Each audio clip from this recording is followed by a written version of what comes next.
retour du président est en train de s'organiser à tous les niveaux, aussi bien au niveau de l'intérieur que de l'extérieur du pays, par le cadre de la direction nationale du parti, et c'est pour bientôt. Bien, vous l'avez entendu, c'est bien sûr d'honorable Seydou Obadé, Seydounin Diallo, c'est pour bientôt à Conakry. Est-ce que ce sera la fête d'Abaski? Difficile de le confirmer ou d'infirmer, c'est reste clair. Il reviendra au Bercail, sur la terre de ses ancêtres.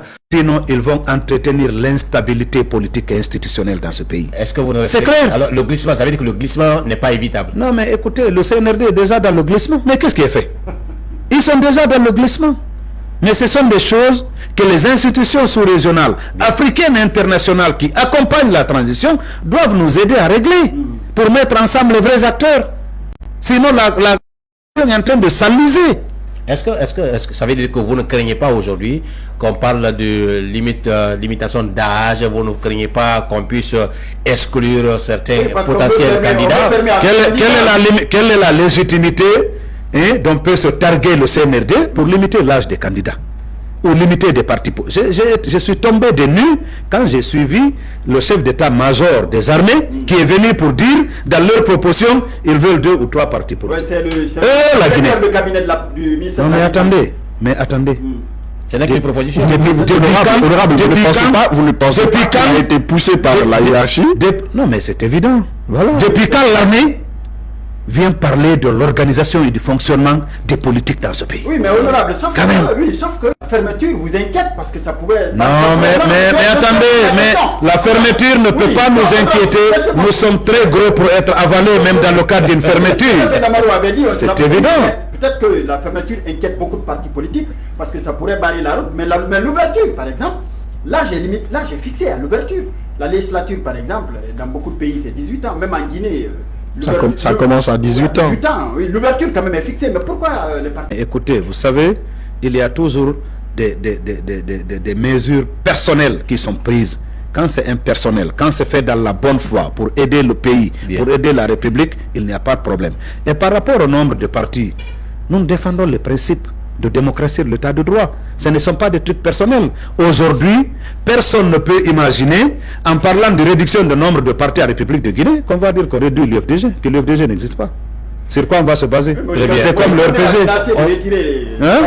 Non mais mon frère, pas du tout. Je sais quand même que le président Sello a dit qu'il a échangé avec le président Alpha Condé. Ça, je le confirme. Exactement. Donc, ce que j'ai envie de dire, vous savez, la politique, elle est dynamique, elle n'est pas statique. J'ai vu quelqu'un, quand les femmes sont sorties en Haute-Guinée, Sigiri et Kankan pour dire, elles demandent le retour du professeur Alpha Condé. J'ai vu le jeune cadre de l'éducation Belaba qui a écrit, il dit la bêtise de trop du RPG. Moi j'ai commenté en bas, j'ai dit c'est la bêtise du CNRD qui a engendré la bêtise du RPG. Pourquoi?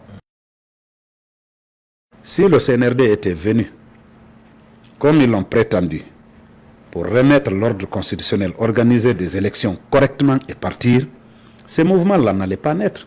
Même les marches qui ont eu lieu à Conakry et ailleurs n'allaient pas avoir lieu. Parce que tous les Guinéens, même ceux qui n'ont pas applaudi se sont abstenus, sont restés comme ça. Vous comprenez?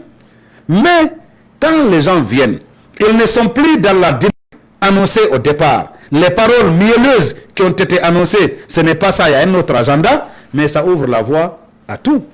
Quand vous parlez d'alliance, écoutez, je l'ai dit depuis qu'on avait le G58. Il y a eu beaucoup de débats autour de ça. Nous avons des revendications convergentes par rapport à la conduite de la transition. Nous avons des revendications que nous ne partageons pas, que chaque parti s'engage de son côté. Quand vous prenez la restauration du droit de manifester, la libération des détenus d'opinion et politique, quand vous prenez le des contrôles judiciaires pour nous autres, mais ce sont des revendications que nous partageons. Mais aujourd'hui, dans la plateforme revendicative des forces vives de Guinée, le retour du procès Condé ne fait pas partie de ces revendications. Ça, c'est propre au RPG. Personne ne les empêche. Alors, qu'en est-il de la libération? Parce que déjà, vous avez rappelé que vous défendez des valeurs en République de Guinée sur tous les principes. Aujourd'hui, les Kassori Fofana, c'est des anciens caciques du RPG Arc-en-Ciel qui ont servi le pays de comme... Il te prend, mandat de dépôt, il te fout en prison, après il cherche les preuves. Oui, mais sauf que ceux qui sont...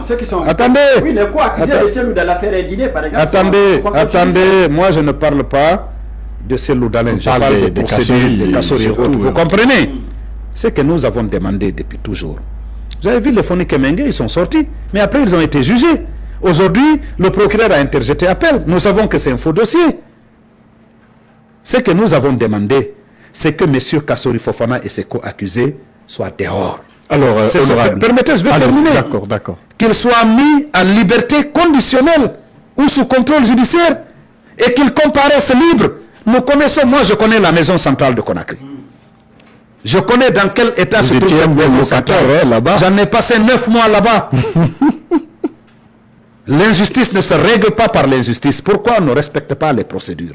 Nous ne demandons pas qu'il y ait l'impunité dans ce pays. Ce que nous demandons, c'est que les règles et procédures soient respectées et que la loi ne soit pas mise en branle quand il s'agit des personnes avec lesquelles ils ont des affinités et que la loi soit durcie, c'est-à-dire mise de côté quand il s'agit d'autres personnes. Il faut respecter les règles et les procédures. Quand il sera question, puisque vous en avez fait cas de ces exilés politiques, puisqu'Alpha Condé ne sait pas, il est dans quel cas, est-ce que c'est un exilé forcé? Est-ce que si vous êtes demandé, le RPG vous demandez par exemple de les soutenir dans ce combat du retour du professeur Alpha Condé, est-ce que allez-vous accepter d'être dans ce combat avec eux? Non, écoutez, je n'ai pas à me prononcer ici parce que ça, quand je parle des forces vives, c'est une entité où il y a l'ANAD et les autres. Mais moi, en tant que Cellou Baldé, ce que je conseille au professeur président, c'est de bien prendre sa retraite. Ah bon? Ah oui, tout, bien entendu. Moi, je ne le conseille pas. Si j'ai à conseiller, c'est de bien prendre sa retraite là où il est. Ce n'est pas de dire que je vais revenir. Une retraite forcée. Parce que la conséquence, le coup d'État, c'est la conséquence du troisième mandat. C'est évident. S'il n'y avait pas eu troisième mandat, on n'aurait pas eu coup d'État. C'est ça. Regarde tout ce que vous dénoncez aujourd'hui, en tout cas dans la gouvernance de la transition, de la gestion de la transition. Est-ce que vous regrettez, je parle vous, IFDG, d'avoir soutenu le CNRD, le colonel, d'avoir dansé avec le CNRD le 5 septembre? J'ai commencé par dire ici, même le RPG, nous ne les avons pas entendus le 6 et le 7 septembre pour condamner quoi que ce soit, même ceux qui n'ont pas applaudi, ils se sont abstenus. Écoutez, nous étions au bout. Nos collègues et nous, on avait bénéficié d'une semi-liberté, les autres étaient en prison. Mais tout ce qu'on souhaitait, c'est que le régime tombe. C'était notre souhait. Et quand le régime est tombé, nous avons applaudi. C'est évident. Mais l'homme, qu'est-ce qu'il a à lui? C'est la parole. L'homme, c'est la parole. Tu crois l'homme sur parole jusqu'à preuve de contraire. Aujourd'hui, je ne ferai plus un jour de plus sur aujourd'hui, un jour de plus sur 2024. Est-ce que pour vous, le colonel, en tout cas, cette déclaration est toujours d'actualité? Non, écoutez, pour moi, aujourd'hui, tous les indicateurs démontrent clairement que nous allons vers un glissement, que le CNRD, s'ils ne sont pas contraints, ne vont pas respecter leurs paroles. Non, ça c'est clair. Alors, honorablement, je veux toujours revenir en arrière, parce que je veux vraiment parler un peu de la CRIEF. Un DG d'une régie avec la transition, déjà la rénovation d'une direction à 14 milliards de francs guinéens. Un autre DG est accusé et puis on parle de 448 milliards disparus sans explication, mais également de ces faux diplômes, faux et usage de faux. Voilà, le rapport de l'IGE l'indique. Donc, aujourd'hui, est-ce que vous ne trouvez pas, vu que tous ces directeurs généraux sont accusés de détournement avec le CNRD, parce qu'on parle même d'un proche de Mamadi qui aurait acheté une villa à 2 millions de francs, quelque sorte euros. Aujourd'hui, est-ce que vous ne doutez pas de la cohérence, surtout des démarches de la CRIEF? Non, mais nous ne l'avons jamais caché, nous. Surtout moi, personnellement. Pourquoi j'ai demandé, en dehors de toutes les autres, si vous voulez, raisons que j'ai citées, la libération de ces présumés auteurs de détournement et tout ça, de l'ancien régime, mais c'est parce que ceux-là qui disent être venus pour moraliser, ils refusent de déclarer leurs biens. Quand on est venu pour refonder, pour moraliser, mais on montre l'exemple. Et les conséquences, c'est quoi? Les conséquences non, mais c'est qu'ils se décrédibilisent. La justice se décrédibilise. Alors, est-ce que vous êtes d'accord avec ceux qui pensent que la transition actuelle, elle est budgétivore? Mais tout à fait, c'est évident. On connaît ceux qui étaient là. C'était nos collègues et tout ça. Oui, mais il y en a aujourd'hui, il y en a parmi eux qui ont annoncé des projets de construction de stades, de construction de ceci, de cela, qui ont annoncé avoir eu l'argent des futures élections et tout ça. Êtes-vous d'accord donc avec ceux qui pensent qu'aujourd'hui, il faut publier la liste de ces directeurs et ministres qui ont des faux diplômes et surtout... Mais elle est sanctionnée. Il faut publier d'abord la liste des membres du CNRD. Ça, c'est important pour qu'on sache qui nous gouverne. On avait demandé ça pendant longtemps.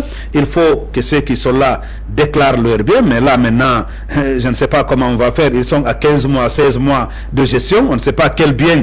Nous ne sommes pas, c'est-à-dire au niveau initial aujourd'hui. Hein, peut-être c'est à mi-parcours qu'ils vont déclarer leur bien. Et puis, il y a tous ces faux diplômes et tout ça. Donc, je crois que, vous savez, il y a des Guinéens qui sont dans la transition, qui pensent que le CNRD, c'est pour eux.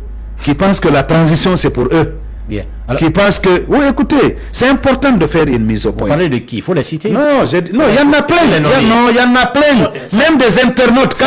Écoutez, vous savez, moi, je n'ai jamais fait la langue de bois. Voilà. Mais quand il y a 100, 200 personnes, tu ne peux pas les citer. Parfois, c'est des gens que je ne connais pas. Mais quand vous prenez, quand on est actif dans les réseaux sociaux, quand on a ceux-là qui se font appeler esprit CNRD, mais c'est comme si carrément... force spéciale. C'est comme si le colonel Mamadi Doumbouya les appartenait. C'est comme si le CNRD les appartenait. C'est comme si la transition les appartenait. Il faut qu'on fasse très attention. Quand vous prenez ces faux diplômes, 400 et quelques, mais c'est extrême pour notre pays. Donc, au final, il s'agit juste d'être esprit CNRD, d'applaudir le CNRD, quel que soit le document que tu envoies, tu peux être intégré. Honorable Cellou Baldé, bien sûr, notre invité. Alors, honorable, j'ai deux questions pour vous. La première question, bien sûr, avant de vous laisser partir au cours de cette émission, est-ce que tout n'est pas forcément rose dans cette gestion du CNRD et de son gouvernement? Est-ce qu'il y a un aspect de cette gouvernance que vous appréciez? Des milliers de kilomètres de route. Non, je n'ai pas besoin de donner un indicatif. Est-ce qu'il y a un aspect de gouvernance du CNRD et de son gouvernement que vous appréciez concrètement? Écoutez, vous savez, moi je suis un homme de principe, un homme en tout cas qui passe sur les valeurs de démocratie et d'état de droit. Pour moi, un gouvernement de transition, c'est pour gérer les affaires courantes et organiser des élections. Je n'ai pas évalué un gouvernement de transition sur d'autres chantiers qui n'est pas de leur dévolution. Pour moi, la fuite en avant, c'est aussi ça. D'abord, il y a beaucoup de chantiers qui sont en train d'être mis en œuvre aujourd'hui, mais donc qui ne sont pas initiés par le CNRD. Moi, je ne jugerai pas le CNRD sur des résultats de routes bitumées, de caniveaux curés. Non, la gestion des affaires courantes, l'organisation des élections. Quand ils nous sortiront un fichier électoral, quand ils accepteront qu'il y ait un véritable dialogue, conformément à l'article 77, je parlerai du bilan du CNRD en relation avec une mission dévolue à un gouvernement de transition. Deuxième question, honorable Cellou Baldé, est-ce que vous craignez qu'il y ait des contrepoids à l'issue des prochaines consultations, parce qu'il y en a qui estiment que le CNRD est en train de fabriquer des opposants à l'UFDG ou au RPG Arc-en-Ciel? Est-ce que vous avez le sentiment aujourd'hui qu'il y a ce plan B qui se planifie quelque part? Tout ce que je peux dire et que j'ai envie de dire, c'est que dans ce pays-là, on ne pourra pas prendre quelqu'un qui a 0,001% et lui accorder 40 ou 51%. Donc on ne peut pas fabriquer un candidat. Ça ne passera pas. Ça ne passera pas. C'est ce qui fait que le CNRD a intérêt d'aller vers le retour à l'ordre constitutionnel. Aucun autre mécanisme, aucune autre manipulation ne passera. Le peuple de Guinée est suffisamment mûr. Et nous, le CNRD doit savoir que le peuple de Guinée a tellement souffert, le peuple de Guinée a mené un combat. Quand vous prenez ce qui a été fait sous le FNDC pendant ces dernières années, le fait de dire qu'ils ont pris le pouvoir, que c'est eux qui sont évidents. C'est-à-dire le bruit des armes, c'est à leur niveau. C'est eux qui ont... Mais ce que le peuple a entre ses mains, nous l'avons utilisé pendant toutes ces années.